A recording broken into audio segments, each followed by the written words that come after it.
छत्तीसगढ़ पहुंचे बागेश्वर धाम के चर्चित हिंदू भगवताचार्य पंडित धीरेन्द्र कृष्ण शास्त्री ने महाकुंभ और धर्मांतरण जैसे मुद्दों पर बेबाक बयान दिए हैं।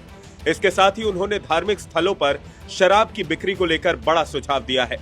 पंडित शास्त्री ने कहा कि जिस तरह मध्य प्रदेश में धार्मिक स्थलों पर शराब की बिक्री प्रतिबंधित करने की पहल की जा रही है, उसी तर्ज पर छत्तीसगढ़ में भी ऐसा कदम उठाया जाना चाहिए। ये छत्तीसगढ़ में भी होना चाहिए और मध्य प्रदेश के हमारे माननीय मुख्यमंत्री श्री मोहन यादव जी बहुत अद्भुत कार्य कर रहे हैं और धार्मिक स्थलों के अंदर होने वाले कुकृत्य को बचाने का पहला कदम है शराब। देखो, काम और राम दोनों एक जगह नहीं रह सकते।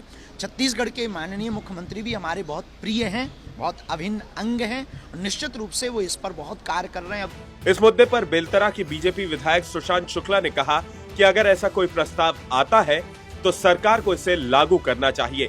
आग्रह के रूप में कोई विषय लाया है तो निसंदेह ही उसके परिपालन की व्यवस्था बनेगी, परंतु विधिवत प्रक्रिया के तहत अगर वो प्रस्ताव आए तो सरकार को सुझाव पर अमल करना चाहिए। उनका बयान सामने आने के बाद राज्य में ये चर्चा जोर पकड़ रही है कि क्या छत्तीसगढ़ सरकार भी इस दिशा में कोई ठोस कदम उठाएगी।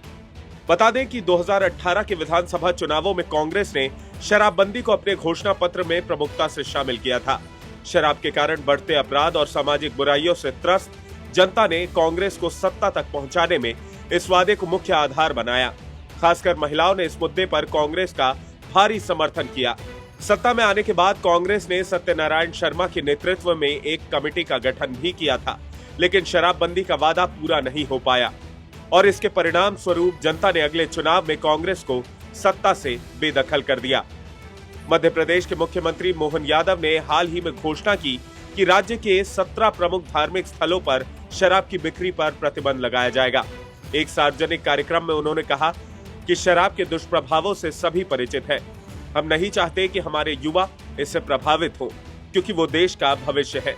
उन्होंने ये भी कहा कि राज्य में भगवान राम और कृष्ण से जुड़े स्थानों को तीर्थ स्थल के रूप में विकसित किया जाएगा और इन स्थानों पर शराबबंदी लागू की जाएगी।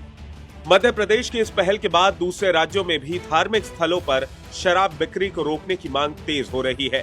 सामाजिक और धार्मिक संगठनों का कहना है कि अगर पूरे राज्य में शराबबंदी संभव नहीं है तो कम से कम चिन्हित धार्मिक स्थलों पर सार्वजनिक रूप से शराब की बिक्री पर रोक लगाई जानी चाहिए।